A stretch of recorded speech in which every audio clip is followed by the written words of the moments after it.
പ്രിയമുള്ളവരെ, ഒരു ദാരുണമായ സംഭവം.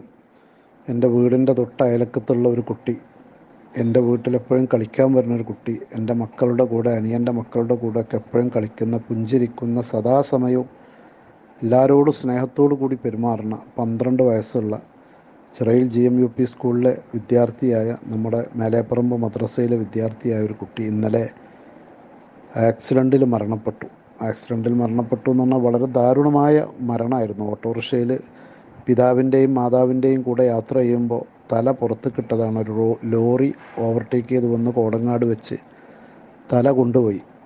ഒരു 10 മിനിറ്റ് നേരം ഉമ്മാൻ്റെ മടിയിൽ തലയില്ലാത്ത മയ്യത്ത് കിടന്നു എന്നാണ് പറഞ്ഞത്. മാനസികമായിട്ട് വളരെ തകർന്നു പോയിരിക്കുന്ന ഒരവസ്ഥയിലാണ് ഉമ്മയും ബാപ്പിയുള്ളത്. ഏതായാലും അവർക്ക് ക്ഷമ കൊടുക്കട്ടെ. ആ കുട്ടി കണ്ണിന്ന് പോണില്ല. കാരണം നമ്മളൊക്കെ അടുത്ത് എപ്പോഴും കാണുന്ന, കാരണം എല്ലാവർക്കും ഒരു പ്രത്യേക ഇഷ്ടമാണ് അവനോട്. അവൻ്റെ ഒരു പുഞ്ചിരിക്കുന്ന മുഖമാണ്, എപ്പോഴും എല്ലാവരോടും ചിരിച്ചുകൊണ്ട് മാത്രമേ അവന് ഒരു സൈക്കിളിൽ നമ്മളെ വീടിൻ്റെ മുന്നിലൂടെ എപ്പോഴും പോവും. വീടിൻ്റെ മുന്നിലൂടെയാണ് സ്കൂളിലേക്ക് പോവാറ്. ഏതായാലും പരലോക ജീവിതം ധന്യമാക്കി കൊടുക്കട്ടെ. ഉമ്മാക്കും ഉപ്പാക്കും ക്ഷമിക്കാനുള്ള മനസ്സ് കൊടുക്കട്ടെ. അത്ര മാത്രമേ ഇപ്പോൾ അതിൽ പ്രാർത്ഥിക്കാനുള്ളൂ. ഈ വാർത്ത ഞാൻ ആദ്യം കണ്ടപ്പോൾ ഞാൻ വിചാരിച്ചിരുന്നത് ഇതൊരു സാധാരണ ആക്സിഡൻ്റ് മരണമെന്നായിരുന്നു. രാത്രിയിൽ എനിക്ക് ഈ കുട്ടിയുടെ ഫോട്ടോയും ഒരു വോയിസ് ക്ലിപ്പും എൻ്റെ ശ്രദ്ധയിൽപ്പെട്ടപ്പോൾ അതെന്താണെന്ന് നോക്കാൻ ഞാൻ വെറുതെ കേട്ടിരുന്നു പോയതാണ്. കേട്ടപ്പോൾ എൻ്റെ ചങ്ക് പിടഞ്ഞു പോയി. വല്ലാത്ത സങ്കടമായി പോയി.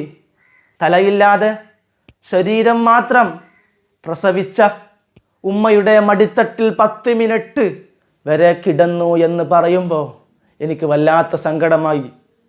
പ്രസവിച്ച മാതാവിനെ മക്കൾ നഷ്ടപ്പെട്ട വിലയറിയൂ.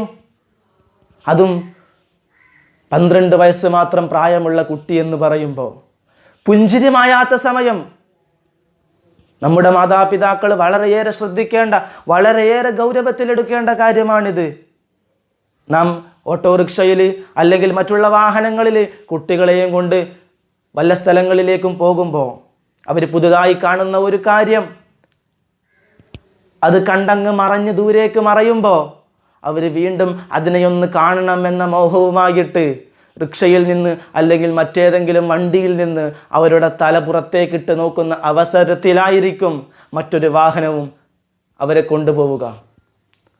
അതുകൊണ്ട് ഇനിയൊരു മാതാവിനും ഈ ഒരു അവസ്ഥ വരാതിരിക്കാൻ, ഇനിയൊരു കുട്ടിക്കും ഈ ഒരു ദാരുണ രംഗം വരാതിരിക്കാൻ നമ്മുടെ മാതാപിതാക്കൾ വളരെയേറെ ശ്രദ്ധിച്ചുകൊണ്ട് കുട്ടികളെ ഏത് ഓട്ടോയിലാകട്ടെ മറ്റേത് വണ്ടിയിലാകട്ടെ കൊണ്ടുപോകുന്നുണ്ടെങ്കിൽ മാതാപിതാക്കളുടെ നടുക്കിരുത്തുക.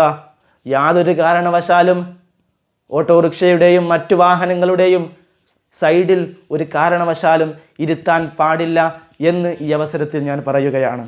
അശ്രദ്ധയുടെ പേരിൽ ഒരു മരണവും ഇനി സംഭവിക്കാതിരിക്കാൻ വേണ്ടിയിട്ടാണ് ഞാൻ ഈ വീഡിയോ ചെയ്യുന്നത്. അതുകൊണ്ട് മാതാപിതാക്കൾ വളരെ ഗൗരവത്തിൽ ഇത് എടുക്കണമെന്ന് മാത്രം പറഞ്ഞുകൊണ്ട് തൽക്കാലം ഞാൻ നിർത്തുന്നു.